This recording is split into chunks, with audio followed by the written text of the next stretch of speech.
नमस्कार. शिवसेना उद्धव बाळासाहेब ठाकरे पक्षाच्या वतीने काही भूमिका मांडण्याच्यासाठी आणि काही प्रश्न विचारण्याच्यासाठी म्हणून आपल्या सगळ्यांशी संवाद साधत आहे. परवा दिवशी जनता न्यायालय पार पडले.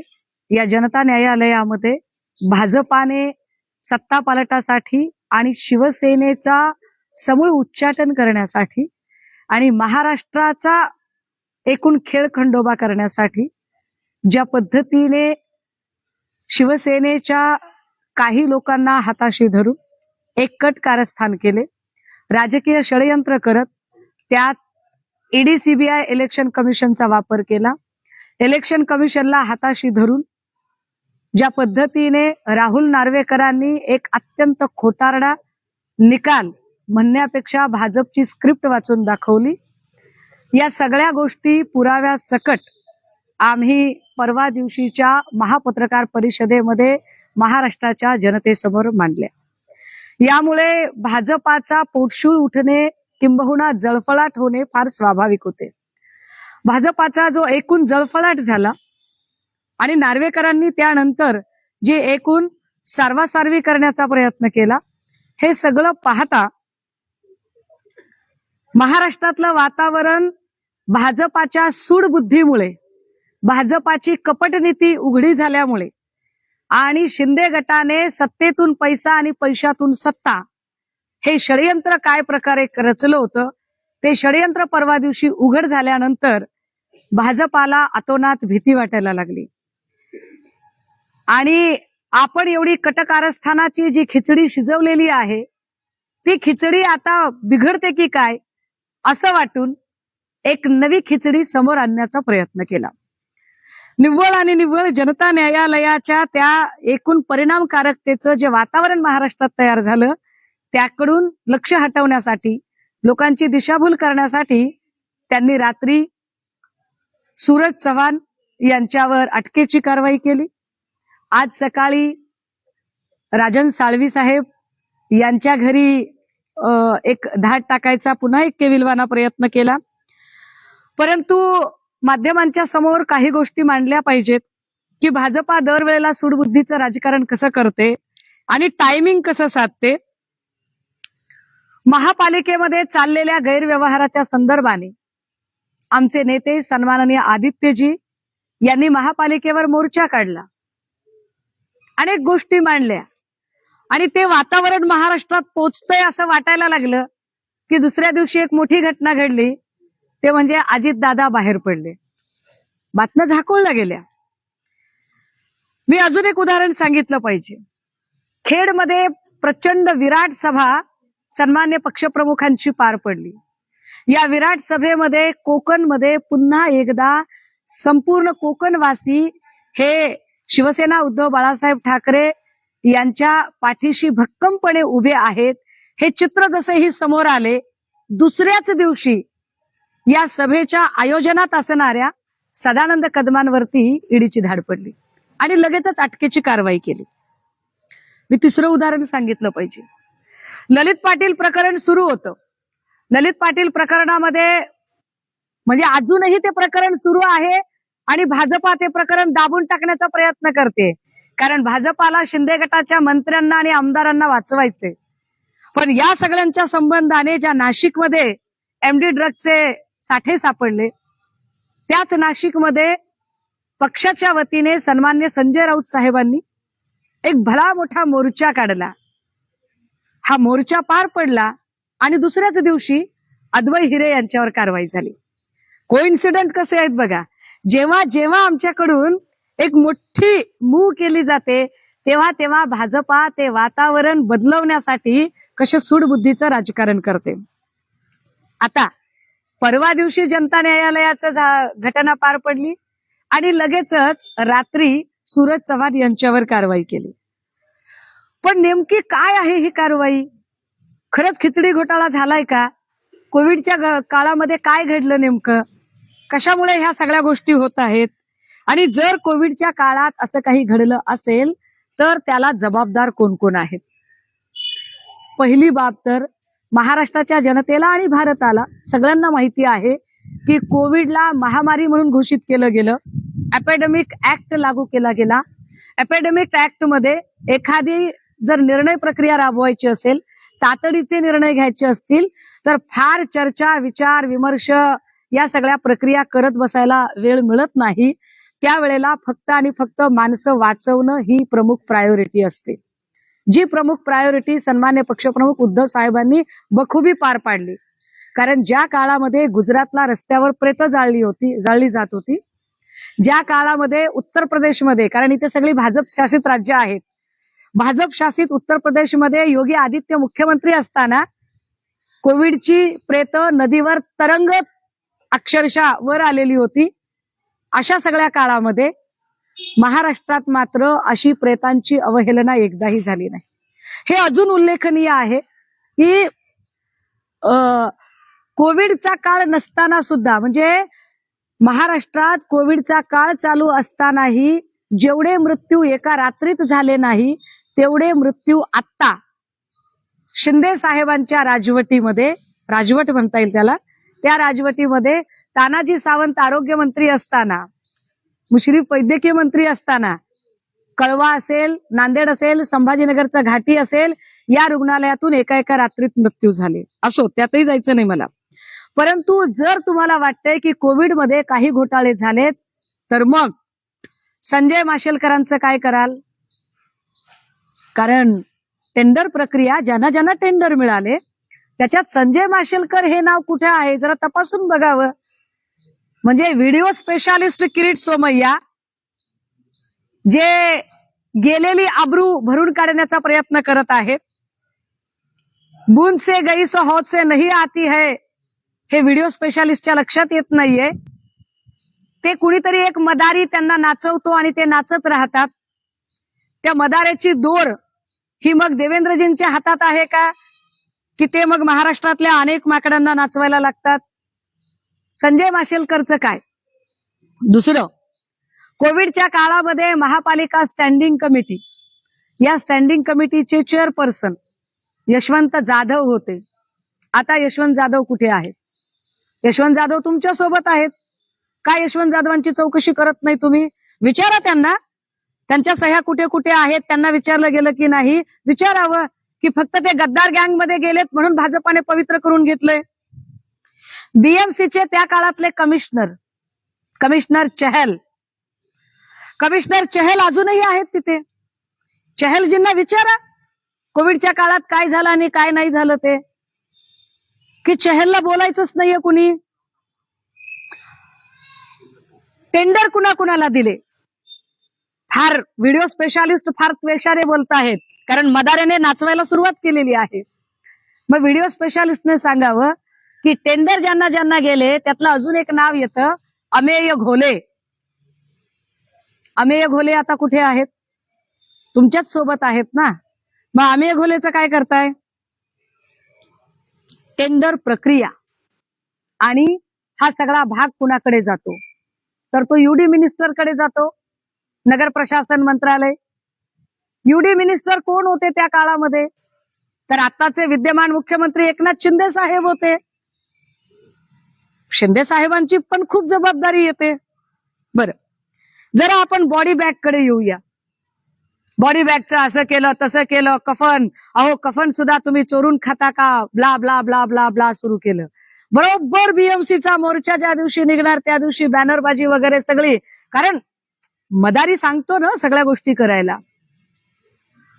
बॉडी बॅग आणि या सगळ्या संबंधाने अजून एक प्रशासकीय अधिकाऱ्याचं नाव येतं, प्रवीण परदेशी.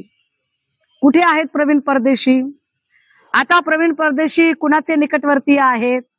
देवेंद्र फडणवीसांच्या निकटवर्तीय अधिकाऱ्यांच्या यादीमध्ये प्रवीण परदेशी येतात का? प्रवीण परदेशींना या संबंधाने सगळी विचारणा झालीये का? एकदा कळलं पाहिजे. जेव्हा कोविडच्या काळात याचा घोटाळा झाला त्याचा घोटाळा झाला असं व्हिडिओ स्पेशालिस्ट म्हणतात, आणि व्हिडिओ स्पेशालिस्ट म्हणजे आता त्यांच्याबद्दल बोलूच नाही की किती सूडबुद्धीने कारवाई असते, कारण प्रसार माध्यमांचं स्वातंत्र्य सुद्धा हिरावून घेणारे व्हिडिओ स्पेशालिस्ट, स्वतःची बेआबरू होते म्हटल्यावर लोकशाही सारख्या चॅनलवरती कारवाई करणारे व्हिडिओ स्पेशालिस्ट, त्यांच्याकडून काय आपण सत्य आणि तार्किकतेची अपेक्षा करावी. पण तरीही जर फार तुम्हाला भ्रष्टाचार मुक्त भारत करायचा आहे, भ्रष्टाचार मुक्त महाराष्ट्र करायचा आहे, काँग्रेस मुक्त महाराष्ट्र आणि भारत करायचा आहे, तर आधी देवेंद्र फडणवीस साहेब किंवा व्हिडिओ स्पेशालिस्ट सोमय्या यांनी लक्षात ठेवावं, आधी तुमची भाषणं ठाकरे मुक्त करून दाखवा. कारण तुमच्या भाषणाची सुरुवात आणि शेवट ठाकरे या नावाशिवाय होऊ शकत नाही. अजूनही सगळ्यात जास्त धाडी, सगळ्यात जास्त पोलीस कारवाया, कार्यकर्त्यांवरच्या खोट्या केसेस या फक्त शिवसेनेतल्या लोकांच्यावरच होतात.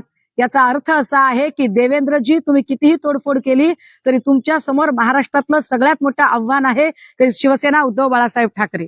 आणि हो, याच कॅमेऱ्यांच्या समोर अजून एक गोष्ट सांगितली पाहिजे. व्हिडिओ स्पेशालिस्ट किरीट सोमय्या यांनी कदाचित मलाही बक्षलं नसतं, सोडलं नसतं, परंतु त्यांची अडचण अशी आहे की माझी पाटी कोरी आहे, त्यामुळे तुम्ही मला ईडी सीबीआयचे ससेमिरा लावू शकत नाही. पण म्हणून तुम्ही काही डॅमेज करणं सोडत नाही. मग तुम्ही माझ्या बाईपणावर हल्ले करण्यासाठी स्वस्त प्रसिद्धी कमावणाऱ्या काही बोलघेवड्या लोकांना आणता आणि तेही घाणेरडे प्रकार करता. पण भीक घालणार नाही मी तुम्हाला. मला या सगळ्यांच्या संबंधाने कोविडच्या काळातल्या घोटाळ्यांवरच जर बोलायचं असेल तर व्हिडिओ स्पेशालिस्टने अजून एक गोष्ट सांगावी. पीएम केअर फंडचं काय झालं? प्राईम मिनिस्टर केअर फंडच्या जाहिराती सगळ्या प्रसार माध्यमांमधून येत होत्या. या पीएम केअर फंड मध्ये ज्या सिने अभिनेत्याने महाराष्ट्र आणि मुंबई फिल्म इंडस्ट्रीमध्ये अरबो खरबो कमावले, त्या अक्षय कुमारने 35 कोटी रुपयाची देणगी दिली होती. उद्योजक टाटांनी देणगी दिली होती. भाजपच्या अनेक छोट्या मोठ्या नेत्यांनी, म्हणजे महाराष्ट्रात राहतात पण मुख्यमंत्री सहायता निधीला मदत देण्याच्या ऐवजी त्यांनी पीएम केअर फंडला निधी दिलेला होता. अनेक संस्थांनी पीएम केअर फंडला निधी दिला होता. हा पीएम केअर फंड कुठे गेला? या पीएम केअर फंड मधनं फक्त तुम्ही जुजबी काही व्हेंटिलेटर्स दाखवले होते. ते इतके निकृष्ट दर्जाचे होते की ते कुठे चालले पण नाही. पण त्या पीएम केअर फंडचा नेमका विनियोग काय झाला याची माहिती प्रशांत भूषण यांनी याचिका दाखल करत मागितली होती. प्रशांत भूषण यांनी जी याचिका दाखल करून पीएम केअर फंड काय आहे, किती जमले, किती खर्च झाले याची ज्या वेळेला मागणी केली त्यावेळेला जे उत्तर आलं ते धक्कादायक होतं. त्या उत्तरात असं सांगितलं गेलं की पीएम केअर फंड हा खाजगी आहे आणि खाजगीची माहिती देता येत नाही. मग माझा प्रश्न असा आहे व्हिडिओ स्पेशालिस्टला की दादा, नाही तुला दादा नाही म्हणू, माझा दादा असा काही कुठला व्हिडिओ आणू शकत नाही. व्हिडिओ स्पेशालिस्टने उत्तर दिली पाहिजेत आता की जर पीएम केअर फंड खाजगी आहे तर त्याला नाव प्राईम मिनिस्टर केअर फंड देईपर्यंत तुम्ही गप्प कसे बसलात? जर तो एक खाजगी फंड होता तर त्याची वेगवेगळ्या वृत्तपत्र आणि वृत्तवाहिन्यांवरून जाहिरात कशी काय झाली? ज्याच्या कुणाच्या नावावर तो खाजगी फंड होता, एका अर्थाने पंतप्रधान पदाची गरिमा त्याने धुळीस मिळवली, पंतप्रधान पदावर प्रश्नचिन्ह निर्माण होत असतील तर हा पीएम केअर फंड ज्याच्या कुणाच्या खात्यात जमा झाला त्या खात्याच्या त्या संबंधित व्यक्तीवर कारवाई का नाही झाली? च्या नावाने असा एखादा केअर फंड खाजगी माणसाला गोळा करता येतो का? आणि यावर भाजपातला एकही माणूस का बोलत नाही? जरा अजून पुढे जाऊया. म्हणजे फक्त आणि फक्त तुम्हाला उद्धव ठाकरे दिसतात, बाकीची लोक दिसत नाहीत. साधारणतः 2 महिन्यांपूर्वी Suresh Kute, Dnyanradha bank, Tirumala oil industries, Kute group of industry आणि अनेक उद्योग आहेत त्यांचे, त्या सुरेश कुटेवर बीड जिल्ह्यामध्ये धाड पडली. धाड पडल्यानंतर ज्ञानराधामधून काही लोकांनी ठेवी काढायचा प्रयत्न केला. आम्ही जेव्हा माहिती घेतली तेव्हा त्या माहितीमध्ये कुटे ग्रुपची एकूण ऍसेट 2400 कोटी रुपयाची आहे. 2400 कोटीमध्ये साधारणतः 1500 कोटींची कर्ज आहेत. ज्ञानराधा बँकेचे जवळपास 4 ते 4.5 लाख ठेवीदार आहेत. 4.5 लाख ठेवीदारांमधल्या 1300 ठेवीदारांनी स्वतः माझ्याकडे अर्ज केले. त्यातले 130 ठेवीदार हे 2 कोटीपेक्षा अधिक रकमांचे आहेत. या सगळ्यांची चौकशी चालू होती. पण त्याच कुटे ग्रुपच्या माणसाने फक्त 5व्या दिवशी, धाड पडल्यापासून 5व्या दिवशी चंद्रशेखर बावनकुळे यांच्याकडून कमलाबाईचा स्कार्फ गळ्यात घालून घेतला. जसाही भाजपमध्ये प्रवेश झाला, कुठे ग्रुपची सगळी चौकशी बंद झाली. कुठे ग्रुपकडे ज्या गोरगरीब लोकांनी, कुणी आपल्या लेकीच्या लग्नासाठी, कुणी आपल्या पोराच्या शिक्षणासाठी, कुणी आपली म्हातारपणाची काठी म्हणून पेन्शनचे पैसे, वेगवेगळ्या प्रकारचे पैसे, 4.5 लाख ठेवीदारांचे पैसे कुठे ग्रुपनं ठेवून घेतले, त्या कुठे ग्रुपवर व्हिडिओ स्पेशालिस्ट तोंड का उचकटत नाहीत. अजून एक गोष्ट, व्हिडिओ स्पेशालिस्टने असे अनेक आरोप केलेले आहेत, याच्या आधी केलेले आहेत. ते राहुल कनाल पासून भावना गवळी पर्यंत अनेकांवर केलेले आहेत. त्या सगळ्यांना जेव्हा त्यांनी भाजप आणि गद्दार गँगमध्ये सामील करून घेतलं, त्यानंतर ते त्याच्यावर काहीच बोलले नाही. मग त्या सगळ्या लोकांवर आता काय तुमची कारवाई चालू आहे? याच्यातल्या किती लोकांवरती ईडीने एफआयआर दाखल केली आहे? एफआयआर दाखल झालेल्या किती जणांची केस डिस्क्लोज झालेली आहे? किती जणांना केस डिस्क्लोज करून क्लीन चिट मिळालेली आहे? आणि जर भावना गवळी, यशवंत जाधव, सरनाईक, हे सगळेच्या सगळे लोक, अजून खूप नावं आहेत, हे सगळे लोक जर आता निर्दोष असतील, तर निर्दोषातल्या किती जणांनी आपली बेआबरू केली, आपली अप्रतिष्ठा केली. कारण मी काही बोलल्यावर अप्रतिष्ठा केली वगैरे भुसेसारखे लोक ओरडतात ना, तर यातल्या किती लोकांनी अब्रू नुकसानीचा दावा किरीट सोमय्यावर दाखल केला, किंवा किरीट सोमय्यानी यातल्या किती लोकांना त्यांनी माफी मागितली? एकदा लोकांना कळलं पाहिजे ना. एकतर ज्यांच्यावर आरोप झाले आणि ज्यांना भाजपमध्ये घेतलं आणि चौकशी थांबली, त्यांनी तरी अब्रू नुकसानीचा दावा किरीट सोमय्यावर करावा, किंवा किरीट सोमय्याने जाहीर माफी मागावी की आमचं चुकलं, की 72 तास आधी आम्ही सन्माननीय अजितदादांवरती 70,000 कोटीच्या सिंचन घोटाळ्याचा आरोप केला आणि नुसता मदाऱ्याच्या सांगण्यावर व्हिडिओ स्पेशालिस्टने नाही केला, तर या देशाच्या पंतप्रधानांनी सुद्धा केला. याच महाराष्ट्रात येऊन केला. याच महाराष्ट्रात येऊन ज्या पंतप्रधानांनी 70,000 कोटीच्या सिंचन घोटाळ्याचा आरोप केला, तो आरोप 72 तासानंतर गायब कसा काय झाला? आणि जर दादा त्याच्यातनं निर्दोष असतील तर चांगली गोष्ट आहे. मग दादांनी व्हिडिओ स्पेशालिस्टवर आणि अगदी या देशाच्या पंतप्रधानांवर सुद्धा अब्रू नुकसानीचा दावा का दाखल करू नये? किंवा या देशाच्या पंतप्रधानांनी, मोदींनी आणि किरीट सोमय्यांनी अजितदादांची जाहीर माफी मागितली पाहिजे, आणि दादांनी पण म्हटलं पाहिजे की तुमच्यामुळे लोक मला विनाकारण 70,000 कोटीचा घोटाळा म्हणत आहेत. बाबा, तुम्ही माझी माफी मागून टाका आणि विषय संपवा. जाहीरपणे सांगा की आमच्याकडून गैरसमजात झालं होतं. का ब्लॅकमेल करता? म्हणजे भाजपाची एक स्टाईल झाली आहे. तो कुठला पिक्चर होता तो, डर, त्या डर मधला शाहरुख खान तिला सांगतोय, तू अगर मेरी नहीं हो सकती तो किसी और की भी नहीं हो सकती. तसं भाजपाने प्रत्येक पक्षातल्या नेत्यांना एक डर, एक खौफ तयार केला है. अगर तुम हमारी पार्टी में नहीं आ सकते तो तुम भारत और महाराष्ट्र की राजनीति में नहीं रह सकते. हे भीतीचं, दहशतीचं राजकारण महाराष्ट्राची जनता ओळखून आहे. शेवटी एवढंच की तरी सुद्धा जर व्हिडिओ स्पेशालिस्टला वाटतंय, कारण काल व्हिडिओ स्पेशालिस्ट काहीतरी बोलत होते, संजय राऊत आणि मित्रमंडळ. संजय राऊत फार सत्याचे वाली आहेत. व्हिडिओ स्पेशालिस्ट जी, तुमच्यासारखे व्हिडिओ करण्यात त्यांनी वेळ वाया घालवला नाही आणि कुणावर मोक्कार आरोप करण्यातही वेळ घालवला नाही. व्हिडिओ स्पेशालिस्ट जी तुमच्या आरोपांना चोख उत्तर देत शिक्षा भोगून आल्यावर त्या माणसाने तुमच्यावर अब्रू नुकसानीचा दावा टाकला, कारण ते खरे होते. कर नाही त्याला डर कसली. पण इतरांनी तुमच्यावर अब्रू नुकसानीचे दावे टाकले नाही, कारण ते मिंधे होते, ते गद्दार होते, ते तुमच्या भीतीला बळी पडले होते.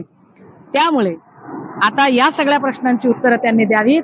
आणि तरीही जर तुम्हाला वाटतंय की तुमच्याकडे विकासाभिमुख राजकारण आहे, लोकाभिमुख राजकारण आहे, तर माझी एवढीच विनंती असेल की एक निवडणूक